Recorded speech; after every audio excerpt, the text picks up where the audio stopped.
हो या आंसू, मगर तुम ना डरना, मसीही जीवन में तुम आगे बढ़ना। खुशी हो या आंसू, मगर तुम ना डरना।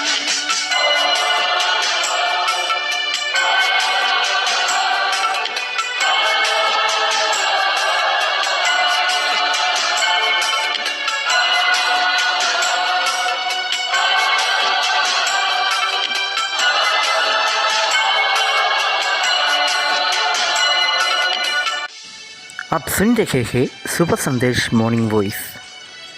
अब ब्रदर वाइफ ऑफ अंग्लेश्वर से वचन से बांटा जाएगा। परमेश्वर के नाम की महिमा हो। शुभ संदेश के माध्यम से परमेश्वर का वचनों सुनने वाले सभी श्रोतागणों को प्रभु में हम स्वागत करते हैं। आज का मनन के लिए मत्ती रचित सुसमाचार 4 अध्याय 11 से 13 वचनों को मैं पढ़ने के लिए चाहता हूँ। Matthew chapter 4 verse 11 to 13। तब शैतान उसके पास से चला गया और देखो स्वर्गदूत आकर उसकी सेवा करने लगे।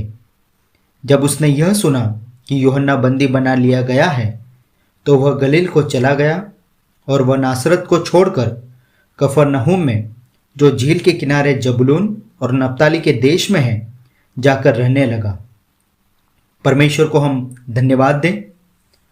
इस अध्याय का शुरुआत में पहले वचन में ही हम इस प्रकार पढ़ते हैं, तब आत्मा यीशु को जंगल में ले गया ताकि इब्लीस से उसकी परीक्षा हो। हमारे प्रभु यीशु मसीह का एक बड़ी परीक्षा के बारे में इस अध्याय का शुरुआत से हम पढ़ते हैं, परंतु हमारा प्रभु यीशु मसीह उस बड़े परीक्षा में विजयी होते हैं। और विजयी होने के बाद की जो घटना है, जो बातें हैं, हम 11वें वचन से आगे पढ़ते हैं। 11वें वचन के शुरुआत में हम इस प्रकार पढ़ते हैं, तब शैतान उसके पास से चला गया।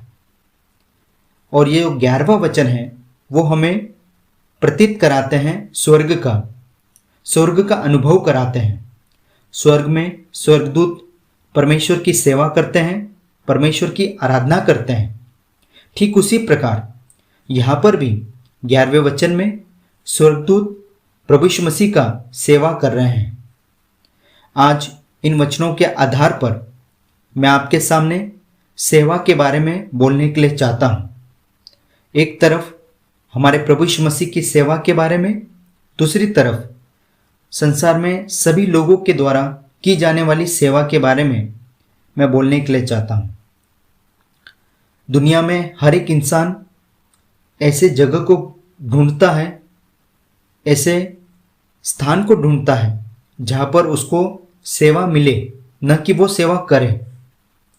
लेकिन यहाँ पे प्रभु यीशु मसीह का चित्र, प्रभु यीशु मसीह का उदाहरण हमारे लिए बहुत ही महत्वपूर्ण है।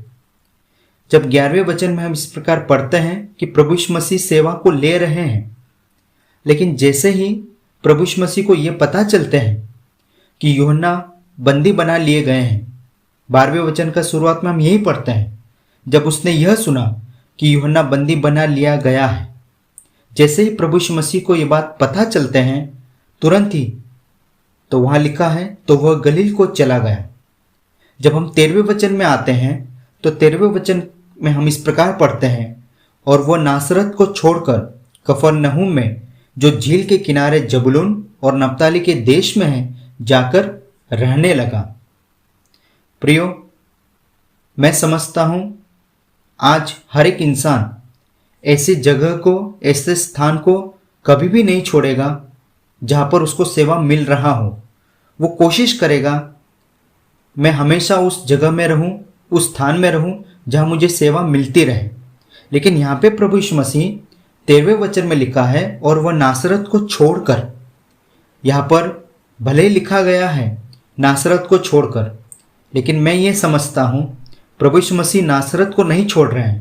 प्रभु यीशु मसीह छोड़ रहे हैं उस जगह को जहाँ पर प्रभु यीशु मसीह को सेवा मिल रहा था। प्रभु यीशु मसीह को कुछ करना नहीं है, वहाँ पे सेवा ले रहे हैं, लेकिन प्रभु यीशु मसीह उस जगह को, उस स्थान को छोड़ रहे हैं। इसी वजह से पवित्र बाइबल में कई जगहों पे हम पढ़ते हैं हमारे प्रभु यीशु मसीह का सेवा बाकी लोगों की सेवा से बहुत बढ़कर है। जब हम इब्रानियों की पत्री 8वां अध्याय और उसका जब 6वां वचन को हम पढ़ते हैं, इब्रानियों की पत्री 8वां अध्याय 6वां वचन, पर उन याजकों से बढ़कर सेवा यीशु को मिली, क्योंकि वह और भी उत्तम वाचा का मध्यस्थ ठहरा, जो और उत्तम प्रतिज्ञाओं के सहारे बांधी गई है।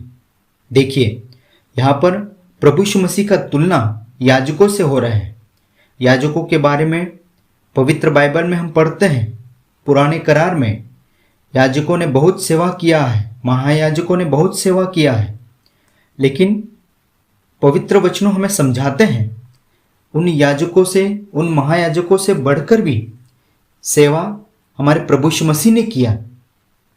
याजकों के बारे में हम पढ़ते हैं, जब भी याजक परमेश्वर के समीप आते हैं वो कुछ भेंट लाना है। जब हम इब्रानियों की पत्री 8वां अध्याय और जब 3रा वचन को पढ़ते हैं, वहां पे इस प्रकार लिखा है, इब्रानियों की पत्री 8वां अध्याय 3रा वचन में, क्योंकि हर एक महायाजक भेंट और बलिदान चढ़ाने के लिए ठहराया जाता है, इस कारण अवश्य है कि इस याजक के पास भी कुछ चढ़ाने के लिए हो। देखिए, याजक कभी भी खाली हाथ नहीं आना है, याजक हमेशा कुछ ना कुछ भेंट लाना है। तो प्रियो, यहाँ पे जब वचनों हमें ये समझाने हैं कि याजक से बढ़कर हमारे प्रभु यीशु मसीह का सेवा है, कारण क्या है? कारण एक ही है, क्योंकि हमारा प्रभु यीशु मसीह के पास चढ़ाने के लिए जो भेंट है वो खुद स्वयं है। अर्थात हमारा प्रभु यीशु मसीह स्वयं याजक भी है, हमारा प्रभु यीशु मसीह स्वयं भेंट भी है। और हम जब मत्ती रचित सुसमाचार 20वां अध्याय 28वें वचन को पढ़ते हैं, मत्ती रचित सुसमाचार 20वां अध्याय 28वें वचन को पढ़ेंगे, उसमें इस प्रकार लिखा है, जैसे कि मनुष्य का पुत्र वह इसलिए नहीं आया कि उसकी सेवा टहल की जाए, परंतु इसलिए आया कि आप सेवा टहल करें और बहुतों की छुड़ौती के लिए अपने प्राण दें। प्रियो, हम बहुत ही धन्य लोग हैं, बहुत ही अपने आप को भाग्यशाली समझना है, क्योंकि हमें इस प्रकार का सेवा करने वाला इंसान दुनिया में नहीं है। दुनिया में कोई भी नहीं है जो हमें इस प्रकार का सेवा कर पाए या कर सके।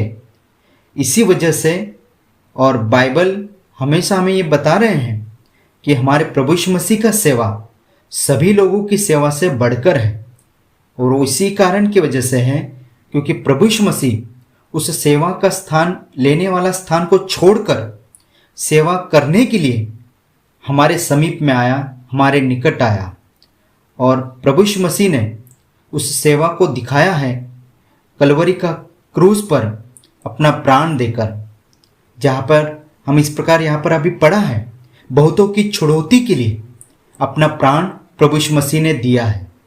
हमें उद्धार मिले, पाप से मुक्ति मिले, पाप से छुटकारा मिलने के लिए प्रभु यीशु मसीह ने स्वर्ग का स्थान को छोड़कर, उस सेवा लेने का स्थान को छोड़कर इस पृथ्वी पर हमारे लिए जन्म लिया, हमारे लिए सारे अपमान निंदा को सहन करके, और अंत में जो पाप का मजदूरी मृत्यु है, वास्तव में उस जगह पर हमें मरना है, हमें उस बात को उठाना है, लेकिन हमारे जगह पर प्रभु यीशु मसीह ने उस पाप का मजदूरी मृत्यु को उठाया, और प्रभु यीशु मसीह मृत्यु पर विजयी होकर आज स्वर्ग में विराजमान है।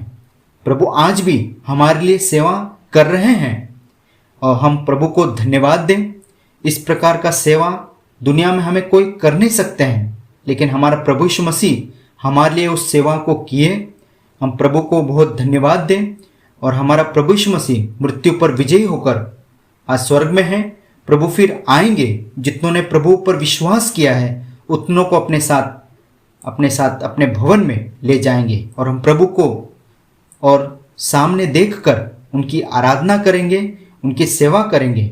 आइए इन वचनों के आधार पर हम परमेश्वर को बहुत धन्यवाद दें, क्योंकि हमारा परमेश्वर अपने पुत्र के द्वारा और जो प्रेम हमें दिखाए हैं उस प्रेम के लिए परमेश्वर को धन्यवाद दें। परमेश्वर के नाम की महिमा हो। जय मसीह की।